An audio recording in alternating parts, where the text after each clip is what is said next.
Now that we've learned RNS configuration, let's look a little deeper into stereometric isomers and the relationships, specifically looking at enantiomers and diastereomers. So far, when we've been looking at our isomers, first we looked at constitutional isomers, which had different connectivity. Then we started looking at stereoisomers. Those were our R and S configurations. Now we're going to break the stereoisomers down a little bit into enantiomers and diastereomers. When we're looking at diastereomers versus enantiomers, if we remember, enantiomers are mirror images. Diastereomers are not mirror images of each other. Let's look at an example with some cis-trans isomers so we can really see this. So if we have 1,2-dimethyl cyclopentane, we can have a couple configurations. I can either have the methyl groups pointing up or pointing down. And since there's two groups,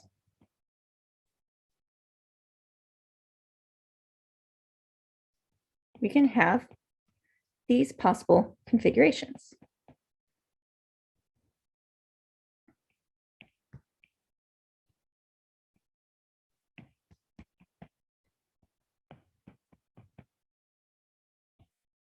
And so if we look at our three drawings here, the first one I have one methyl down, one up. Now it goes up, down. If we draw a mirror plane, don't they look like mirror images of each other? So that means these two are enantiomers.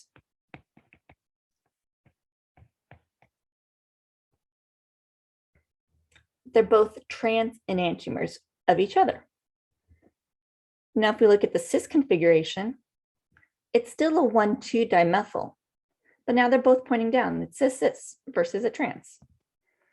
Since it's not a mirror image, but it's the same connectivity, that becomes a diastereomer. So it's a diastereomer of both the trans,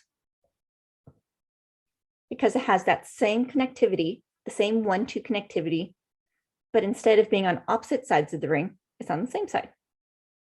So it's not quite a mirror image. And we can see this with cis-trans. We also see it with chiral centers.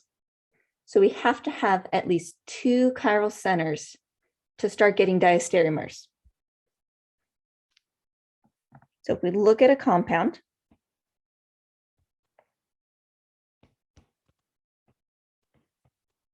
again, iodine and bromine. Iodine's in position 1, bromine's position 2. Now there's 4 possible 3-dimensional configurations I can give this compound. So let's draw all 4 combinations. See if you can draw them with me. You can draw them opposite, draw them trans,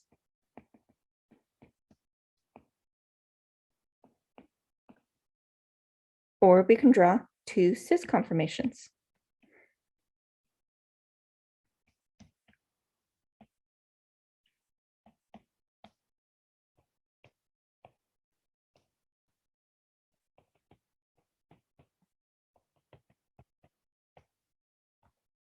So we can either have 2 trans conformations or 2 cis. And so what happens when we're trying to figure out which one's an enantiomer, which one's a diastereomer? Well, my enantiomers are my mirror images. So that means these 2 are enantiomers. And these 2 are enantiomers of each other. So both of those are enantiomers. But we also have our diastereomers.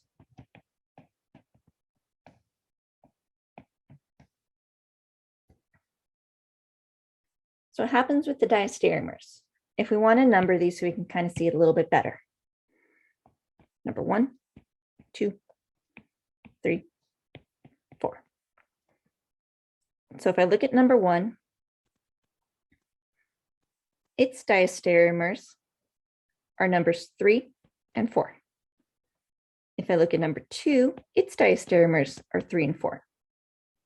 If I look at number 3, its diastereomers, its non-mirror images, are numbers 1 and 2. Same thing with number 4. Its diastereomers are 1 and 2.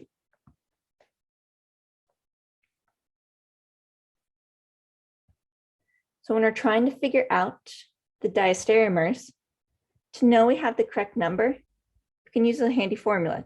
2 to the power of n gives us the number of diastereomers, where n is a chiral center. So since I have 2 chiral centers here, that'd be 2 raised to the power of 2, which gives me 4. And you can see we have 1, 2, 3, 4 possible diastereomers. I drew 4 different drawings here. So the more chiral centers you have, the more diastereomers you have. If you had 3 chiral centers, it'd be 2 raised to the power of 3, which gives you 8. So you'd have 8 possible diastereomers. You can see how complicated it'll start getting really quickly. There can always be less than that number, but the maximum number is going to be 2 to the power of n for your diastereomers.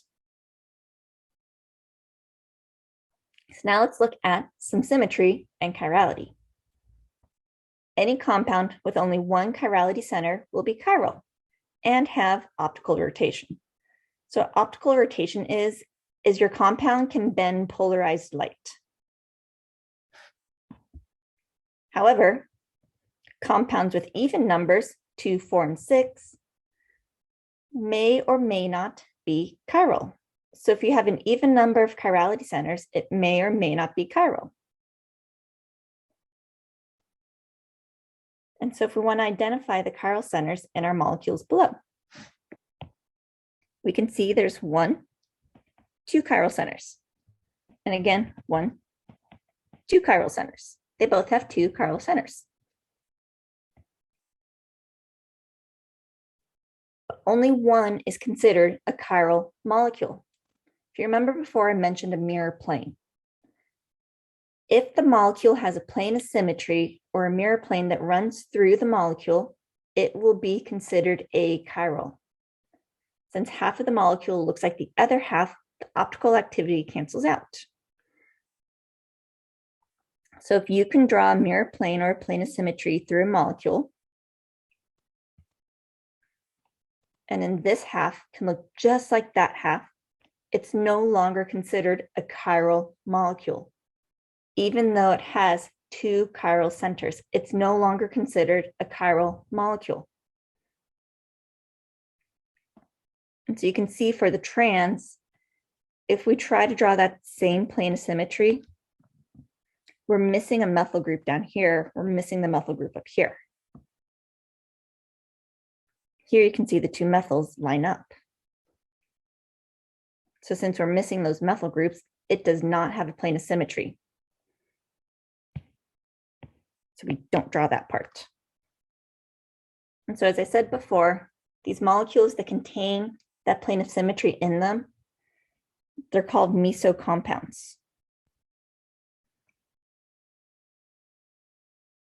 And so another way you can test if a compound is a meso compound is to see if it's identical to its mirror image. So what you want to do is if you take your molecule, draw the molecule out, then draw what its mirror image might be.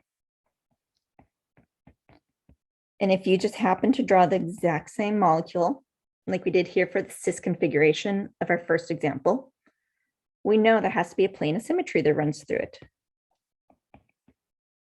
Because our mirror images, so we have our mirror here, look identical to each other. And so by definition, this compound is no longer considered a chiral compound. It's considered achiral. So some compounds do not have a mirror plane and yet are still achiral. So an example, if we look at our molecule down here, I can see there's 2 chiral centers. But if we try to draw a mirror plane or a plane of symmetry through the molecule, there's not really one we can draw. Because if we try and draw it straight down the middle here, this oxygen, not the same as that one. Or even if we tried to draw across the 2 nitrogens, still not the same. Across the 2 oxygens, still not the same. But if I draw its mirror image, so here we have our mirror plane. And I draw its mirror image. Put our nitrogen that side, nitrogen down there.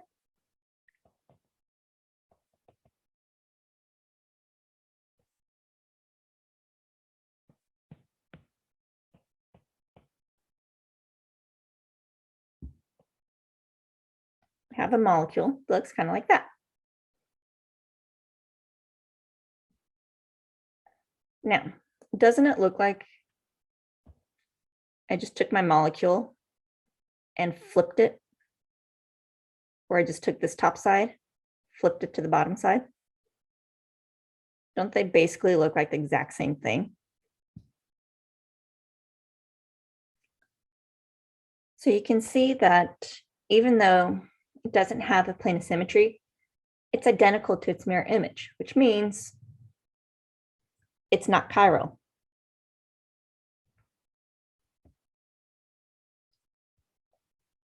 So now you should be able to determine if something is an enantiomer or a diastereomer. Remember, look for a plane of symmetry. Also, you should be able to tell if something is a mesocompound. Look for the plane of symmetry in the molecule.